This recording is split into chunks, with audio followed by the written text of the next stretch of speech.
My name is Victor Furman. Some call me The Voice. I've always been fascinated with human nature, spirituality, science, and the crossroads at which they meet. Join me now and we will explore these topics and so much more with fascinating guests, authors, and experts who will guide us to Destination Unlimited.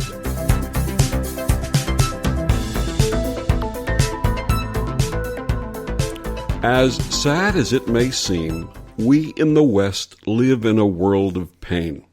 At every family gathering, workplace, or social event, we hear conversations about pain, therapy, surgery, and sometimes drugs.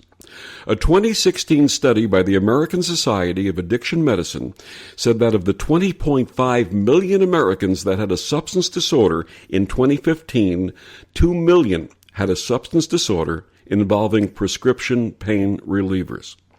What is the source of this pain?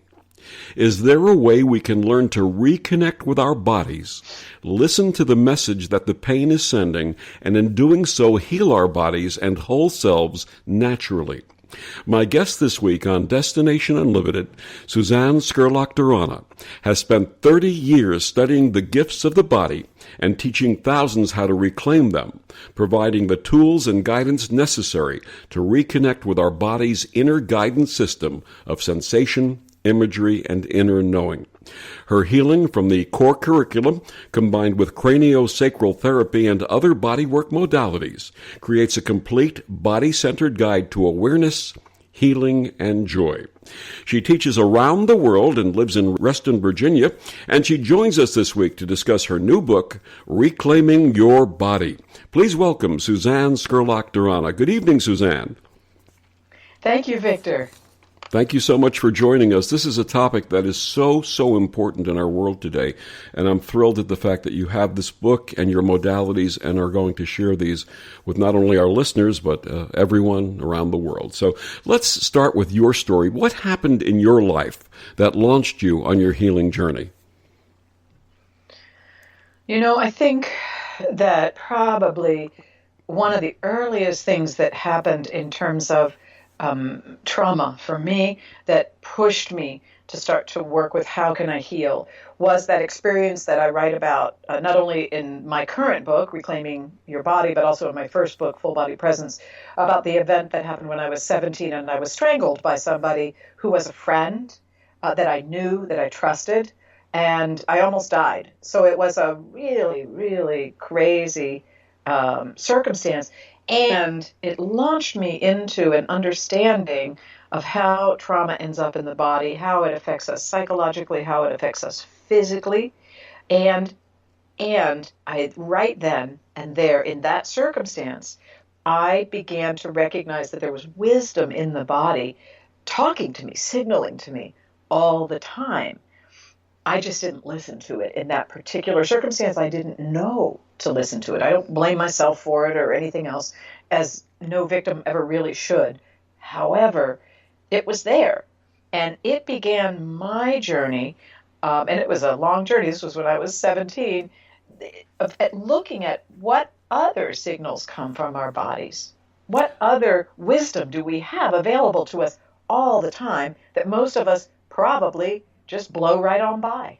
Now, you shared that when that traumatic event happened, you were actually getting warnings, but you didn't pay attention. Why? Well, the three major reasons I didn't pay any attention. And it was the warning that I was getting, which is a very usual signal from the gut, is I just had an odd kind of an uneasiness in my gut. It wasn't, my gut wasn't screaming at me. It wasn't tight. There was just an uneasiness. Almost as though my gut was saying to me, Suze, get out of the car. This is not good. Come on, get out. Go do it now. And I didn't. And I didn't for three reasons. Number one, I had been taught to be a polite person. And this was someone that I knew and that I loved and I really trusted. So I was being polite. I also was making the assumption that my brain, my logical mind, knew more than my gut did. And therefore, even though my gut was giving me a signal, my brain was saying, oh, how silly. He's a friend. Oh, what's wrong with you? Okay. And then the third one really was more about wanting to please him, like not wanting to rock the boat in the circumstance that we were sitting in there. He needed to talk to somebody. I was listening to him. And I didn't want to rock the boat by bringing something else up. So these three things almost did me in. And I actually have a whole brand new course coming up about this, because there are many, many signals and reasons why. I call them my personal wisdom blocks, reasons why we don't listen to the wisdom of the body. Yeah. I have to share that something you wrote in your book actually brought me to tears of both recognition and compassion. You shared that as a child growing up in the 50s and 60s, and I quote you now, I was very observant and smart. I learned that when I placed my needs last and took care of everyone else first, I gained approval and love. I so identify with this experience, and it actually carried with me into my late 30s and early 40s when I started recognizing that I had to take care of myself also. Why do we have this tendency to hold on to the need for approval and love by doing for others? I think what happens is that, number one, it's not a bad thing to want to take care of others. The problem is that we're not taught to take care of ourselves in the process. I think the airlines really do have it right, that we need to learn to put our own oxygen masks on first before helping those in need around us. And in the airlines, they're telling you to do that, because if you don't put your oxygen mask on, you're gonna pass out and die because of the lack of oxygen. In our lives, we don't necessarily pass out and die quickly. We pass out and die slowly. We burn out. If we don't shift that paradigm of who we are and how we take care of ourselves so that we're around to actually love and care for the people that we care about a long time. So that paradigm of learning how to take care of yourself is a key one that you and I certainly did not get growing up, particularly if you were in a family. My dad was a minister, my mom was a school teacher. It was all about taking care of the world. That was our mission as a family. Taking care of others, taking care of others, taking care of others. No one ever spoke about taking care of ourselves so that we could continue our job. My experience was a little different from yours. My dad was considerably older than my mother, and he got very sick when myself and my siblings were young. And I never really felt loved by him until I became part at a very young age of his caretaking team along with my mother. And that wired in me the sense that when you take care and help others, that's when you are worthy and earn love. And it took me a long time to unlearn that. Yeah, and that is a particularly problematic one, because it wires up your nervous system to say, I will only be loved if I'm caring for someone else. I don't have any purpose outside of that role. And it really makes it very difficult to receive from others. Someone like you or me, our giving buttons are all full on, and the world loves us for it, okay? But the receiving buttons often haven't been ignited yet. They haven't been stimulated. And so when I say to caregivers, particularly people that have message like you had or like I had growing up, do you know how to receive from the world around you? I would just sort of go, what do you mean receive? Yep. What do you mean receive? I'm here to give, right? Yeah. And I think the lesson, to conclude this little portion, that the lesson that we both learned is that not only are we capable of giving, but we're also capable of receiving, and that we're worthy to receive it. And I think the worthiness factor is the biggest issue for many, many people. Now, in Reclaiming Your Body, you say people come and go, but your relationship with your body is the most important one in your life. Please explain. Mm-hmm. Well, actually, I wish I could say it more concisely than I did right there, but I'd love just to read those next couple of lines from the book because it's so great. Go ahead, please. It says, as long as you're alive, that all your relationships across time will shift and change. As long as you're alive, however, your body is always with you. It is so beneficial to have a strong, deep, intimate relationship with your own unique physical self. Your body is actually designed to guide you, keep you safe, and bring you full vitality and pleasure. It's the vehicle through which you create and manifest your thoughts and dreams into reality. And I look actually at this as the way in which we are most able to follow our soul path. Whatever our soul path is, it comes through most powerfully through your body. And so the book actually helps you discover how to establish and nurture that healthy relationship with your body. And it also gives you instruction on reclaiming lost parts of yourself, tapping into your body's wisdom, and then from there, better navigating in your life. You know, it's interesting how some of us get disconnected from the language of our body for whatever reason through our youth and growing into young adulthood and later on in life. And a lot of the stuff that you deal with in this book is learning the language of the body, and we're going to be talking about that in the next segment. My guest this evening is Suzanne Scurlock-Durana. Her book is called Reclaiming Your Body, and we'll be back with more of Suzanne after these words from the OMTimes radio network.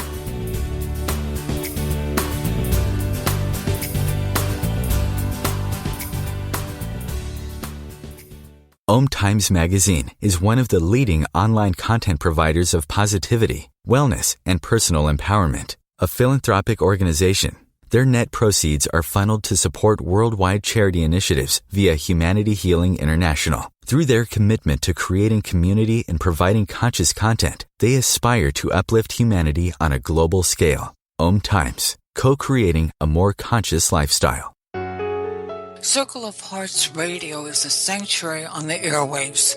Join me, Grandmother Elia, in the circle on Sunday, 2 p.m. Eastern as I share information to both enlighten and nourish your soul.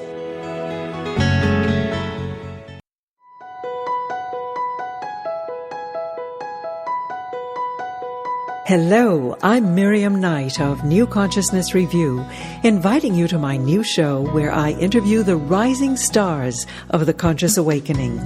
We'll explore the many faces of consciousness in action and intriguing perspectives on life, the universe, and everything in between. Join us each Wednesday at 2 p.m. Eastern on the Rising Stars Show. I'm Paul George of the Indiana Pacers. When I was 6, my days were spent playing basketball. When I was 6, my dream was to make it to the NBA. When I was 6, my mom had a stroke. So I want you to learn to spot a stroke fast. F-A-S-T. F, face drooping. A, arm weakness. S, speech difficulty. T, time to call 911. I'm Paul George. Spot a stroke fast. Visit strokeassociation.org. Brought to you by the American Stroke Association and the Ad Council.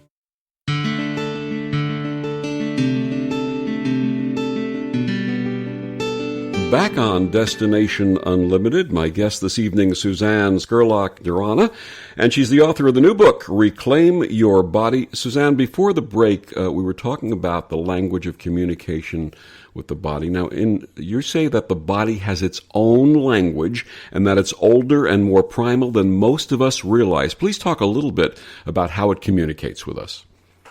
Well, it can speak to us in felt sensations, like a tightness in your solar plexus, or a bubbly sense of elation in your heart, or a pain in your gut, or it could be a sense of spaciousness or a tightness, or many, many different things that can go on that tell you, hey, there's something going on here, we're signaling you. Sometimes it will be that you hear something. Sometimes it'll be that you smell something that actually isn't in the environment. Or sometimes you have like you're in your mind's eye, you see an image, and it's actually your body signaling something to you. And it can be quite fascinating. And this has been one of the funnest parts of all the classes, the thousands of people I've taught over the last 30 years, is asking people, have you ever had a hit from your gut about something that wasn't quite right? And every hand goes up. And gosh, if we had the time, we could spend the rest of the day with people sharing all the different sensations or knowings that people had and how they received it and what it felt like. Yeah. So it's almost an intuitive language that reflects itself to us in the way that we experience sensations, either seeing, hearing, feeling, etc. Yeah, yeah. And actually, one of the funnest stories about this, I was at Esalen Institute teaching one summer, and one of my fellow instructors there, who's a very famous author, except I've lost her name at the moment, but she was at a friend's house in Manhattan, and she was supposed to go there for tea, and she arrived, and her friend had set up this really beautiful little area in an alcove, like a bay window, and there she was. My friend's chair was there by the window, and the hostess's chair was back farther, and there was a nice little area for the tea in the middle. And my friend said, the minute she sat down, she started to feel really sick. She hadn't put anything in her mouth yet. She just started to feel really awful. Not like worrying type of awful, like where the squirrel's going around in your cage. She just was puzzled because it's not her normal MO to feel that. And she felt it, and finally she just said, listen, I do not know why. I've got to go. And her friend looked very surprised, but, she accepted it. She says, okay, that's fine. And so she showed her to the door, and my friend left immediately and began to feel better almost immediately. Couldn't figure it out. 10 minutes later, she gets a call from her friend, and that someone had been trying to move some kind of furniture or something from an upper floor in this apartment building, and a piano or some huge, heavy piece of furniture had come crashing through the window and pulverized the chair that this woman had been sitting in, my colleague. And I chuckled. I said, that's exactly what I teach people, that the gut, the torso, actually knows things before you can visually see them, before you can hear them, before you can smell or taste them. There's a knowing about what's happening in the environment that comes, and it gets read through the gut. And the heart math people have just recently come out with research about how this actually works. And they actually, quite honestly, they don't know how it works. They have just actually recorded it, that there are signals in the gut heart area that let us know something is coming before it actually shows up. Like what happened, like what happened in my original trauma. I mean, I knew long before that happened that something was coming. I just didn't know what it was. It didn't make any sense to me. It wasn't reasonable. Yeah, I was talking with someone recently about the non-locality of thought or mind, and the fact that this information is actually out there, and that if we have our sensing organs, or whatever part of the body that we sense with, open and ready to receive, that we will get this information. And I shared a story about 5 or 6 years ago. I had my wife and our son, and we were driving on a local highway, and going at a fairly good pace at the speed limit, and I had an internal sense and a voice that said, get out of this lane now. And I did. I shifted over from the second to the left lane to the next lane over, and within 2 seconds after me getting out of that lane, there was a multiple car crash, and I would have been involved in that crash had I not listened to that information. Yep. And so this is there for all of us if we choose to listen. Mm-hmm. I almost think of it, actually, Victor, as though when you are really in the present moment in your body, the navigational system of your body has these antennae that are up and out into the universe, and you actually pick up these signals that are there all the time. And when we're not home in our bodies to receive it, they're still giving us the signal. We just don't recognize it. It just goes right on by. Absolutely. And an even more common basis, and my presence with you this evening on this show is predicated on the fact that I've listened twice when my body, my heart specifically, has told me get to a doctor, even though I didn't have tremendous symptoms. I knew from my heart that something was wrong, and twice I ended up in the hospital having stents put in. But had I not paid attention to that voice, or not paid attention to the situation, the surrounding situation, I might not be here today. So absolutely, it's so important that we listen. Absolutely. Yeah, and that's a prime example of what our physiology might tell us that would say I'm in trouble or not. Yeah. Absolutely. Now, you discuss in your book 5 body myths. What are those myths, and how do they impede us? Well, one of the things I saw as I was teaching is that here I have this wonderful system, and I teach people this core embodiment process, and I teach them how to ground and send their awareness down into the earth and soak up what would nourish them. I teach them how to do breath and movement that really gives them more awareness in their bodies, and there's a lot of different things that I do. But one of the things I was seeing is that there were 5 basic categories of resistance, if you will, to actually coming into your body in any given moment.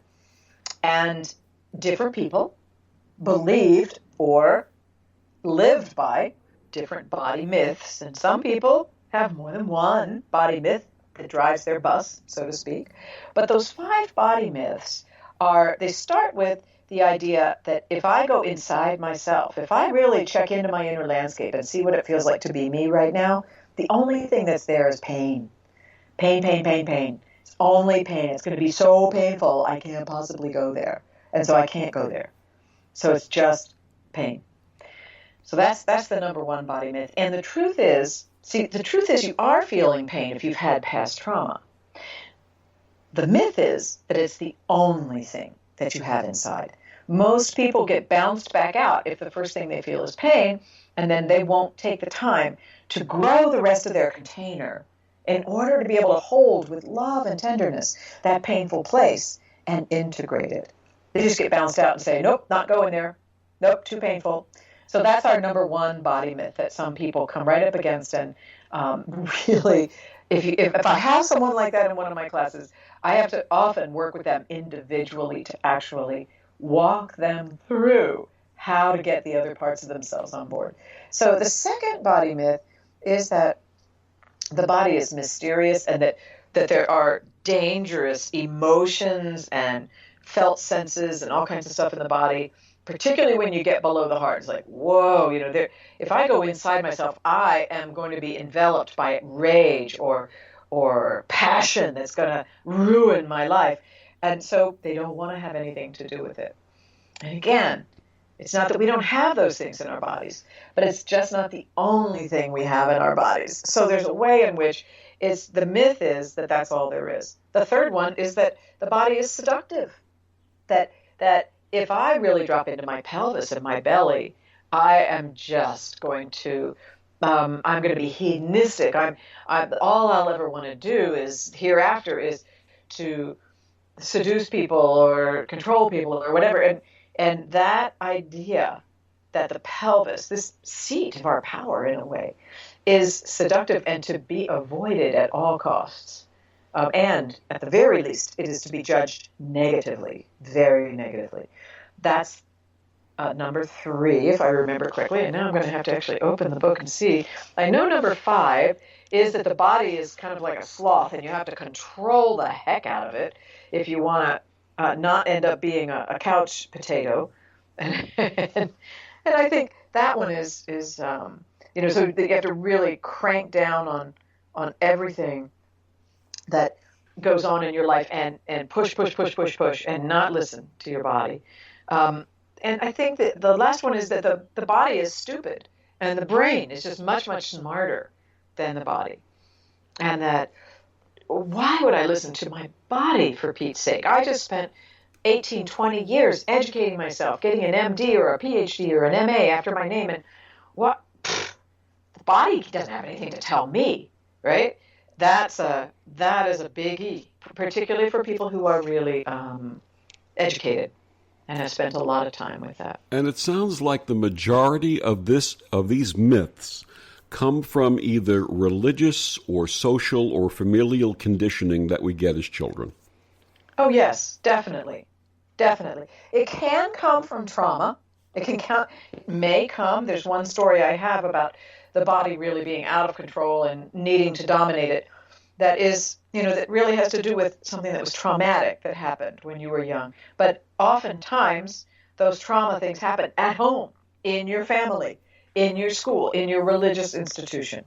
So that's a thing to remember always, is that quality of who we are is not those myths. It's not that those feelings and things that I talk about in the myths aren't true. It's just that they're not the only thing that's true about us. Absolutely. My guest this evening, Suzanne Scurlock-Durana, author of the book, Reclaim Your Body. Suzanne, please tell our listeners how they can get your book and find out more about you and this work. You can purchase my book at Amazon or barnesandnoble.com or any of the few book selling places that are still left on the planet. And you can get it straight from New World Library if you want to, my publisher, whom I love. Or the other thing would be to go to healingfromthecore.com. That's my particular website, healingfromthecore, CORE.com. And there you'll find classes and speaking engagements and conferences that I'm speaking at, as well as how to get a hold of other audio products that have to do with the book and the audio that goes with the books. And we'll be back with more of Suzanne and Reclaim Your Body after these words on the OMTimes Radio Network.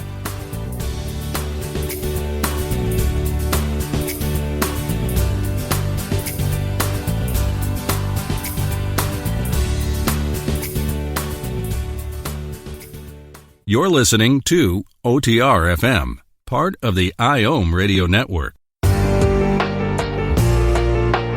Are you in an interfaith relationship and thinking of getting married? For 18 years, Reverend Laurie Sue Brockway has been creating personalized, loving, and romantic ceremonies for couples of all faiths and cultural backgrounds.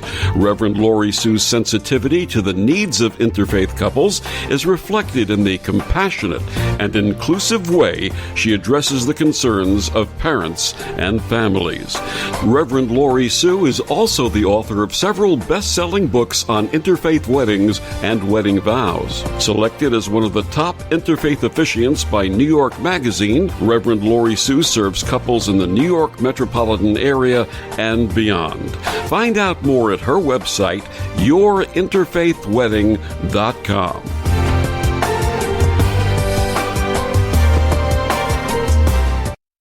Ascending Hearts is no ordinary dating site, but a spiritual dating site with a purpose, to link you with your soulmate. We engineer the serendipity so you can trust that you will attune with someone that has the same matching vibration as you. Ascending Hearts, the conscious dating site for the spiritually aware. Try Ascending Hearts for free, ascendinghearts.com. To buy your home, you became a house hunting ace, learned about loans, scoured neighborhoods, and asked the right questions. If you manage that, you can get your retirement plan on track. Visiting aceyourretirement.org can help. Brought to you by AARP and the Ad Council.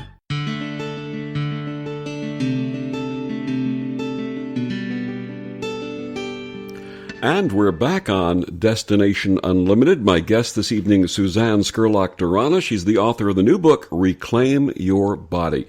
Suzanne, your first healing modality was craniosacral therapy, or CST. For our listeners who are not familiar with this, what is CST and how does it work? You know, craniosacral therapy was originally an osteopathic technique, very light touch, hands-on. And the cranium and the sacrum, think of your cranium, your head, the spinal cord that's within the vertebral canal there, the column of your spine. And then your sacrum is that big V-shaped bone at the bottom of your spine. So the craniosacral system is your brain and spinal cord that reside within those bones and are held together in those membranes and fluids, the cerebrospinal fluid. And what we do with craniosacral therapy is to listen to someone's whole system and to translate the message that the body's wisdom is giving to us, optimizing the cranial bones, spine, sacrum, and its movement and the capacity of it to do its job optimally. Okay? Yeah. So if I came to you, for example, what would the treatment be like?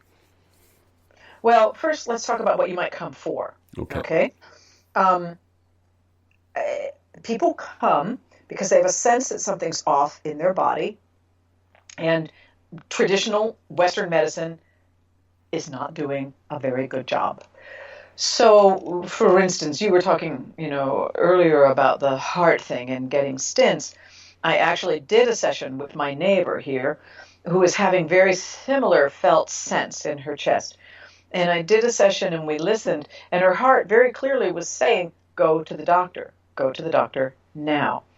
And she was, a very grounded type of person. She goes, oh, wow, whoa, wow.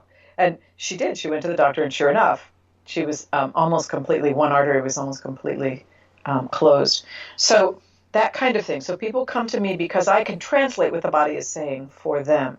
That you might come because you have migraine headaches. You might come because you've taken a fall and hit your head or your spine or some part of your body, and things just have not been right since then. You've had headaches. You've had visual disturbances. Your hearing hasn't been quite right. You might have vestibular issues, tinnitus. You might have pain of different kinds. People bring me and other good craniosacral therapists children who have different kinds of disabilities because it's often a problem within the central nervous system. So people who are adequately trained will see children with autism. They'll see children with delivery trauma, forceps delivery, vacuum delivery, C-section, things like that, where the children aren't sleeping well, they aren't eating correctly, they're gassy and colicky, and so we treat that kind of thing. We treat people who have children that have disabilities like cerebral palsy or different kinds of things like that. And it's really pretty exciting because it is such powerful, light touch, but powerful work. And whenever I'm with a group of advanced cranial people, I always laugh and I say, I can say this in your presence because all of us have been in practice now for a while. We know that what we do is stuff that looks like magic to the rest of the world because our hands are very light. We're not invading the space of the person we're working on. We might sit and listen to the tissue and help the fascia release in one given area for quite a while. And yet people get up off the table and go, oh, wow, isn't that great? Or they get off the table and their headache is gone, or their vestibular issues have been resolved, or the knee pain is slowly starting to recede. I came to craniosacral therapy because I was in a very bad car accident in 1980, and I had chronic pain every day. And it was craniosacral therapy that, in the end, completely relieved my chronic pain. And nothing will sell you on something like having your own pain resolved over the course of 4.5 years, 7 years from when the trauma began, that it resolved completely. And I am out of pain today with no issues. So that's a really key piece. We deal a lot with pain. We deal a lot with emotional issues. We deal a lot with the things in life that really get your panties in a twist because people feel like something's just not right inside. And when we put our hands on and we listen and we don't invade, but we help them to tune into their own wisdom, all kinds of really cool things happen on the table with craniosacral therapy. It might be a dialogue that you have with their body. It might be silent. Doesn't matter. That's wonderful. In your book, you say that we need to listen to our bodies to create healthy boundaries. Please explain. Well, if I'm at home in my body, if my energy reservoir is full, Victor, and I've done the practices that keep me full and keep me healthy, I'm at home in my skin. I actually feel my skin. If you send me a signal socially or verbally or physically that feels like it's violating my boundaries, I am there at my skin. I'm at the door to say no. I might say no, thank you, and walk out, but I'm there to say no. If I'm walking around half empty, depleted, distracted by my life, on my cell phone while I'm walking down the sidewalk. I was guilty of this morning, by the way, while I was taking my morning walk. I was texting someone and almost stepped off the sidewalk, funny. But when we're distracted, we literally miss the signal that something's crossing our boundary that isn't right for us. And so we don't say no, and then we get into trouble. Does that answer your question? Absolutely. So just to your confessional this morning, this is about mindfulness. This is about being mindful and being in our body and listening. Absolutely. Mindfulness is the first half of it. Mindfulness means you're consciously aware. The core embodiment that I teach people is the second half, how to be in your body. What does it feel like? Not just understand that the concept's important. What does it feel like to be you? That's the key piece. I teach people, what does it feel like to be uniquely you, Victor? And how do you know when you're full? How do you know when you're really beaming? And most of us do know that. When we are having a great time, you feel that, you know that. What we miss is the times when we're distracted, when we're believing something limiting about ourselves, like we're not worthy of something, or we're not good enough, or we're too much. Those are the times where we tend to get in trouble. This is a good time to talk about the core. What is your definition of the core, and what is the core embodiment process? What I mean by core is I mean from the core of our bones out to our skin. We're meant to live in every cell of our bodies. So I don't think of the core as a place. I think of it as the center, metaphorically, of who we are. And that our healing, in order for it to be complete, has to be from the core out. Meaning, I can do something very superficial, and that's nice.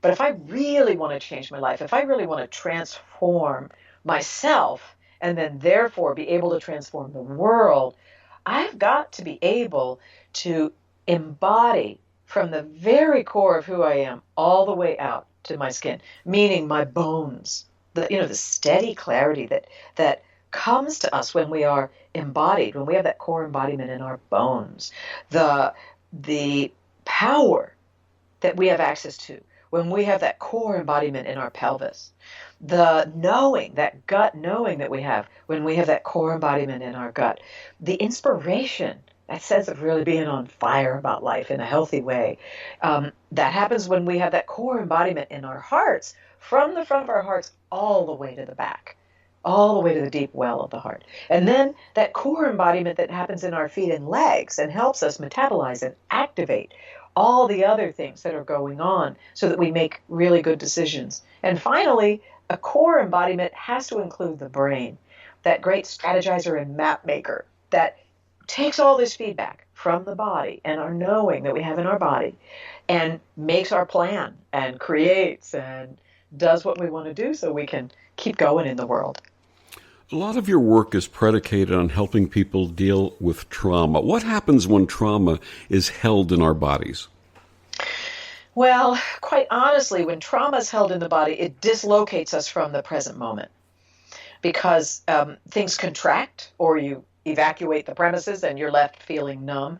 But in any case, that wonderful flow, that core embodiment, is impaired in some way. And so the signal that part of your body, where that trauma is locked down now, it's not available to us except to send the signal of, oh my God, I've got trauma here. One of the stories I tell in my book that was just so sad was one of my early trauma survivors that I worked with for a long time. And I have often said, my God, I know that our heart connection was strong because I was so naive and not very smart about it in those days, but I really cared deeply for this woman and really worked hard. And I think that I was able to help her. But one of the stories that was so sad was she came in one day and she said, I got mugged in the parking lot outside of my psychologist's office. Ooh. And I said, okay, what happened? She says, well, I was just really poring over what we had done, and I was feeling a little beside myself, and I stepped out into the dark, and I thought, she stepped out into the dark without even, no sense of her body, or her gut was probably screaming at her, and she couldn't hear it because she was so traumatized. She really lived beside herself with fear most of her life because of the amount of trauma that she had sustained and survived. So, and I realized I wasn't blaming her, but I just thought, oh my God, this is a clear example of someone not being at home in the navigational system of their body, and then therefore not being able to actually get the signal and act on it for their own behalf. So unresolved trauma can truly negatively impact our lives. Oh, absolutely. Yes, absolutely. On many, many, many levels. My guest this evening is Suzanne Scurlock-Durana. She's the author of the new book, Reclaim Your Body, and we'll be back with more of Suzanne after these words on the OMTimes radio network.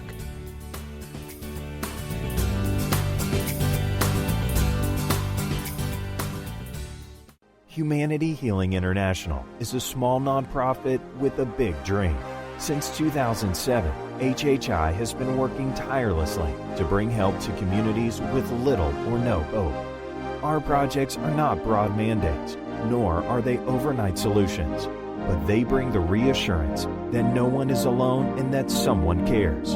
To learn more, please visit humanityhealing.org. Humanity Healing is where your heart is. Hi, this is Sylvia Henderson, intuitive life coach and energy healer. Are you ready to elevate and rise way above your normal? Be sure to listen to my show, Intuitive Transformations, on OMTimes Radio, Sunday evenings at 9 p.m. Eastern. Get the inspiration you need to transform your life. This is Terry Van Horn, and I want to invite you to join me for my weekly radio show, Healing Light, on OMTimes Radio every Wednesday at 6 p.m. Eastern Standard Time. On Healing Light, we want to bring love, light, and blessings into your world. You can find out more about us at www.healinglightonline.com. Blessings. Excuse me, I know you have a 9 o'clock, so I'll keep this short. I'm the business suit in the back of your closet. You wore me nearly every day before your office went, quote, casual. I used to be the CEO of your closet. Now I'm just that one intern no one ever talks to. I always thought you'd circle back with me, get granular, keep me in the pipeline. But nada, nothing. Don't you remember the McKittrick presentation? You spilled coffee on me and I still looked amazing during the breakout talkback Q&A. So I think it's time for me to move on. I've got a great resume and I absolutely crush it in interviews, okay? Let's make this a clean break. Shift the paradigm. The only thing I ask is that you think outside the box here and do this.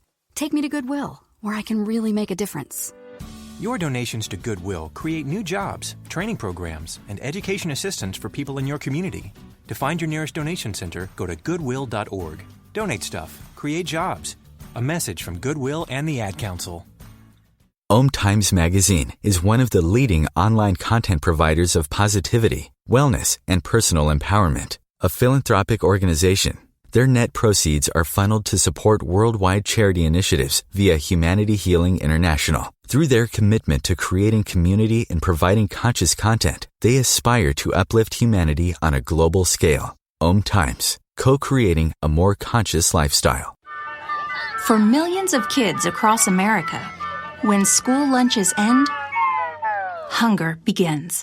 And summer isn't fun when you're hungry. Are you hungry to help? Go to feedingamerica.org/hungry to help for ways your family can pitch in, including fun projects your kids can do to help end hunger. That's feedingamerica.org/hungry to help. Let's make summer the season to end hunger. Brought to you by Feeding America and the Ad Council.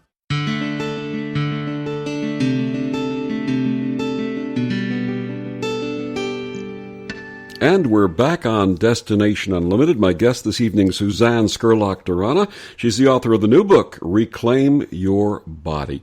So, Suzanne, why is our connection with our hearts and really listening to our hearts so important?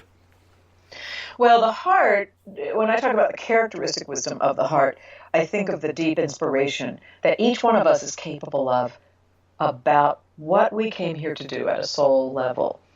That inspiration radiates and comes through the heart and beams out to the world, and the universe sees that we're making that commitment to being in our hearts and being inspired. And it conspires to bring us exactly what our commitment is asking for. And our hearts also, traditionally we think of our hearts as being the place where we feel compassion or love for other human beings. And this is so important. The front of the heart is the part of us where we love the world. And most caregivers that are successful at what they do, their friends or their clients or their patients will say, her heart or his heart.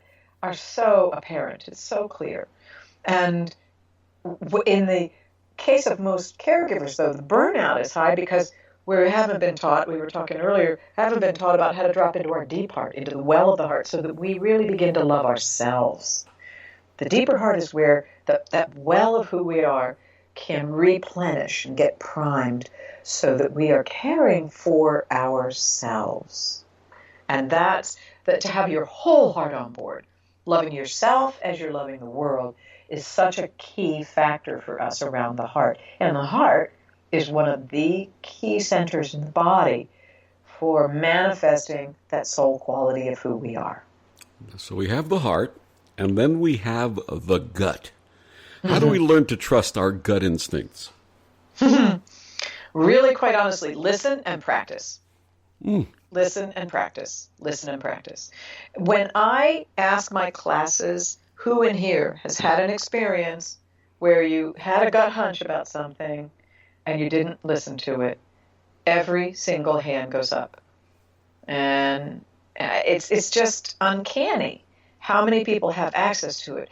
Most of the time, it's not that they don't feel it, although if they're highly educated, they really might not feel it, or they discount it so quickly that they would say that they don't feel it. But it is more a matter of actually staying in contact with your gut on a moment-to-moment basis that helps you operate. And the only way you do that is to continually listen and practice. So in other words, what I mean by that is you listen to it, and then you take into your practice, whatever it is, what you hear. Okay, if your gut says get up and move, you get up and move. If your gut says rest, you rest. I can share a personal experience on a much simpler level. As many people who have had experiences as we've had in children, we sort of carry armor. And some people carry emotional armor, and I carried physical armor. I carried a lot of weight around for many, many years, and recognized that eventually as armor that I was using to protect myself from being hurt. And I came to a decision a few years ago where I was having issues with weight, and was way overweight. And I no matter what diet I tried or anything that I pursued, be it diet, exercise, or other plans, it just didn't seem to be working. And I went and I had bariatric surgery, and I actually lost 180 pounds since that surgery. I lost a whole person. So that was the armor that I was carrying around at the time. And after doing that, after having the bariatric surgery, you don't eat because you get full fast. And I realized that there was a voice telling me, you've had enough, way before I had that surgery, and I didn't listen to it. And that perhaps by listening to that voice saying you're full, you don't need any more food, or that food is not the right food, or that's plenty of the right food, I might have been able to forego the surgery and still have that weight loss. So that's truly important to listen to the gut. Yes, absolutely. And that's a very primary way. And quite honestly, though, here's the confounding factor in that, though, Victor. Right now, in today's world, the processed foods that we have actually have additives and like high fructose corn syrup and things like that, that actually affect the brain, that tell you that you're still hungry. And I just printed off an article from the New York Times about what do cookies and cocaine have in common. And that is that the sugar and the things that are in most desserts and processed foods that we currently eat are addictive in nature. And so at the same time that you're listening to that voice internally that says, I'm full, stop, you also have to recognize that you're going to get confusing signals if you're eating in such a manner that the dopamine receptors in your brain are being triggered. And if you stop eating that food, those little dopamine receptors are going to be like, me, give me more, give me more, give me more. I know that if I go somewhere and I have a really delicious dessert that has a lot of sugar in it, and I do that from time to time, not a lot, but from time to time, that for the 48 hours after that, the dopamine receptors are going to be there going, me, and I know just to listen to them like they're the chorus back there. And I'll say, not it. I'm going back to the eating that is healthy and that really nourishes me, and not listening to you guys. And sure enough, within 48 hours, they've all shut up, and I'm back in a rhythm of a healthy rhythm of listening to what feeds me, what doesn't. I also had the story I talk about in the book. I was not dairy-free. I have been gluten-free for a number of years, but I wasn't dairy-free. And I kept telling myself that I didn't have a problem with dairy. I don't have a problem with dairy. I don't have a problem with dairy. And then I found this particular way of eating that intrigued me, and I thought, gosh, this really sounds healthy. So I tried it, and I had to cut out dairy in order to do it. And, I lost 25, 30 pounds in very rapid order. It was really all the weight I needed to lose, and it was just quite stunning how I had been telling myself I didn't have a problem with dairy, but clearly it was causing an inflammation in my system that was actually keeping me from losing weight. Yeah. It's the truth. Got to listen to that. Got to listen to that gut. Listen to the gut. Suzanne, I don't know about you, but a lot of my friends in their 60s and 70s have had hip replacement surgery. Now, you call the pelvis the power engine. How can we reconnect with that center and honor it? Well, I think the core embodiment processes that I teach are an excellent way to do it. Also, if you get really good body work that helps relax the muscles in your gluteal muscles, your abdominal muscles, your low back muscles, your hamstrings, your quads, all that area. If you're opening those areas so they're not held tense and tight, so that flow of energy can move through them. If you have a healthy attitude about sex and about enjoying life and really taking pleasure in the things in your world that are healthy and wonderful for you to enjoy. These are ways that we move back. Also, quite honestly, you've got to move. If you have a job or a life where you sit, it is going to be problematic for your hips eventually. Absolutely. Now, I was talking about moving legs and feet. You call them the source of wisdom. Why?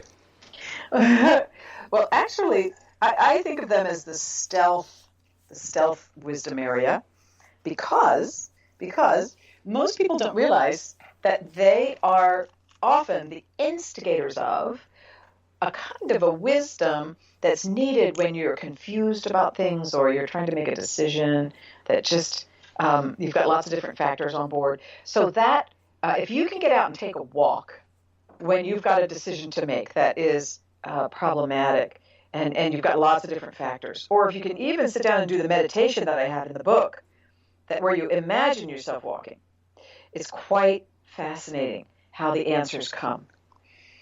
And so I think of it as a great metabolizer, if you will, or digester of all the different sides to an issue so that you can come up with the healthiest one for yourself. Now, we've all heard and perhaps used that old expression, I feel it in my bones. Now, it's usually in conjunction with a change in the weather. But in your book, you say that our bones are truly a repository of wisdom on a much larger scale. What can our bones tell us?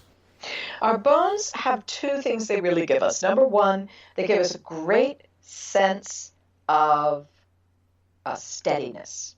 And if you think about it, physically, our bones are the steadiest, sturdiest form of connective tissue that we have in the body. They're the most solid part of who we are. And when you learn to embody, to really drop inside and listen to your bones, there's a sense of steadiness that comes on board. And then the second thing that happens when you really drop deep inside into your bones and you rest there like in a meditative state, things get very, very clear. It's like all the emotional muddiness in your life just starts to filter out until the water is clear. And there you are, looking at the circumstance and being able to see it crystal clear in front of you, as opposed to feeling like really pulled and tugged in turbulent emotional ways. In Reclaim Your Body, you offer a 28-day program on living intentionally. Please tell our listeners what they can expect if they follow that program. Well, that program was designed basically to help you do 30 days or 28 days of the different skills and tools that I teach in the book and also in my first book. But this particular one is much more refined than the first book. And it basically teaches you how to know what's going on in your system, how to fill your system up so your energy reservoir consistently stays full and you can fill yourself up when you get emptied out or off center. It teaches you how to reclaim parts of yourself that you're locked out of, places that are painful, numb, that feel distant, that you maybe parts of yourself you don't like. How to integrate every cell of who you are so that you have the full flow of your life force moving through you. And then how to really embody and walk through and be in every wisdom area you have so that you have your full navigational system on board to optimize your soul's journey. Suzanne, what would you like readers to take away from Reclaiming Your Body? I would like them to take away the idea that we are meant to really totally experience the rapture of being alive. So this quote that's at the beginning of chapter 11, Living in All Our Cells, people say that what we're all seeking is a meaning for life. I don't think that's what we're really seeking. I think that what we're seeking is an experience of being alive, so that our life experiences on the purely physical plane will have resonances with our own innermost being and reality, so that we actually feel the rapture of being alive. That's our birthright, Victor. That's our birthright. That's Joseph Campbell, by the way. And it is our birthright to feel the rapture of being alive. As the song said, we are born to be alive. My guest this evening, Suzanne Scurlock-Durana, author of the new book, Reclaim Your Body. Suzanne, one more time, please tell our listeners how they can get your book and find out more about your work. The book can be bought at Amazon or Barnes & Noble or any other store. The Reclaiming Your Body, Healing from Trauma and Awakening to Your Body's Wisdom. And my website is healing, Healing, from the core, CORE.com. Healingfromthecore.com. Thank you so much for joining us this evening. This has been a wonderful discussion. Thank you, Victor. It's been a pleasure. And thank you for joining us on Destination Unlimited. I'm Victor the Voice Furman. Have a wonderful week.